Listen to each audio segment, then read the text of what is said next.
Donc moi je m'appelle Caroline et là vous avez Salazie qui a 4 ans. Salazie, c'est une petite réunionnaise que j'ai trouvée dans les rues de La Réunion, dans le cirque de Salazie justement, ce qui explique son prénom. Quand je suis arrivée là-bas, on cherchait une place où se garer et je l'ai vue, il y avait une dame qui lui faisait des câlins, mais je sentais bien que c'était pas son chien. Et on est repassé devant et elle était là, au coin de la rue, elle attendait, elle était toute petite, toute maigre, avec sa petite patte toute flagada. Et on s'est approchés et en l'espace d'1 minute, elle était déjà en train de me faire des bisous, des câlins. C'était le coup de foudre au premier regard. Donc là, on est dans le jardin du Palais Royal. On vient ici assez régulièrement avec Salazie. Moi, j'aime bien le côté très calme. C'est un esprit, un esprit très parisien, un peu bucolique. J'adore. J'ai l'impression d'être dans une carte postale.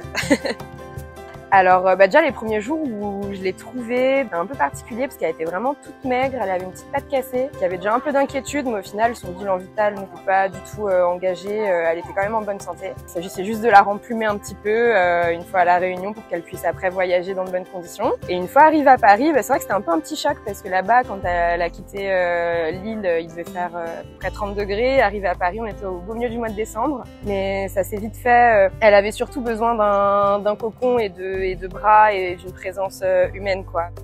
Oui, une fois arrivée en métropole, elle a commencé à avoir des démangeaisons, elle avait souvent des otites à répétition. En fait, on a découvert qu'elle faisait des allergies. On ne sait pas précisément à quoi, donc c'est ce qu'on appelle une atopie. Donc ça se déclare principalement par des démangeaisons au niveau des pattes, des parties génitales, et après quand l'infection est vraiment avancée, ça crée des otites. Ici, on est devant la Bourse du Commerce, la collection Pinault. On est vraiment juste à côté de la maison, donc on passe devant soit pour aller au Palais Royal, pour aller aux Tuileries, ou bien on a un parc canin juste à côté qui a ouvert il y a environ 2 mois. Donc pour les qualités de Salazie, la première que je peux citer, c'est vraiment que c'est un amour. Enfin, elle est câline, c'est assez incroyable. Elle est tout le temps collée à moi. Ensuite, elle est très intelligente. Bon, forcément, on n'est pas très objectif au sujet de son propre chien, mais elle comprend beaucoup de choses. Et surtout, ce qui est intéressant, c'est qu'elle est elle-même très expressive dans son regard. Enfin, toute l'expression de son visage. Il y a une vraie communication qui se fait avec elle.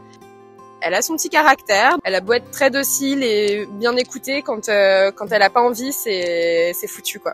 Et oui, alors après elle m'a fait des petites bêtises forcément quand elle était bébé, mais les classiques, l'oreiller déchiré, la couette un peu mangée, elle aime bien baptiser les nouveaux oreillers, j'ai remarqué. Donc là, on est au parc canin des Halles qui a ouvert depuis quelques mois maintenant. C'est vraiment notre lieu rituel avec Salazie. On vient ici le matin, le soir.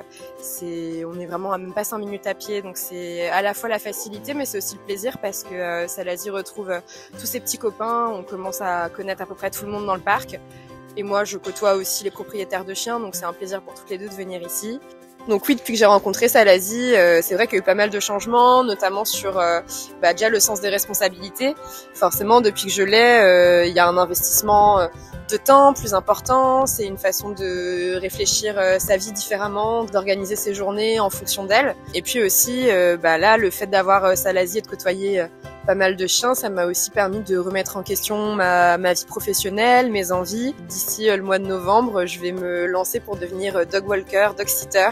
Ça me permettra de passer à la fois plus de temps avec Salazie, plus de temps avec d'autres chiens parce que c'est toujours un plaisir. Depuis ma rencontre avec Salazie, c'est vrai que le sujet de l'adoption m'a beaucoup questionnée et toutes les fois où je me dis que c'est compliqué d'avoir un chien, que c'est beaucoup d'investissement, de temps, d'argent, je pense surtout au fait que j'ai sauvé une vie parce que oui, clairement, ce jour-là, on se serait pas rencontrés, je sais pas comment elle aurait fini. La dernière fois que je suis retournée à La Réunion, j'ai vécu une scène assez atroce où en fait j'ai vu un chien sur le bord de la route qui lui ressemblait comme 2 gouttes d'eau le jour où je l'ai rencontré, donc la même taille, sûrement le même âge et je suis repassée 2 heures après et ce chien était renversé. Forcément, j'ai eu un flashback où je me suis dit, voilà. Il n'y aurait pas eu cette rencontre, elle aurait peut-être fini pareil, malheureusement, comme beaucoup de chiens là-bas. Après, il faudrait qu'il y ait une action aussi sur place, en termes de stérilisation. Il y a beaucoup de choses à faire sur place. Mais du coup, oui, pour ceux qui veulent sauver un petit copain réunionnais de Salazie, il y a plein d'associations. Il y a Asso Sauvat, Sauve ton Bourbon, qui font plein de belles choses. Il faut pas hésiter, c'est des petits amours qui ne demandent qu'à avoir un peu de temps et de câlins.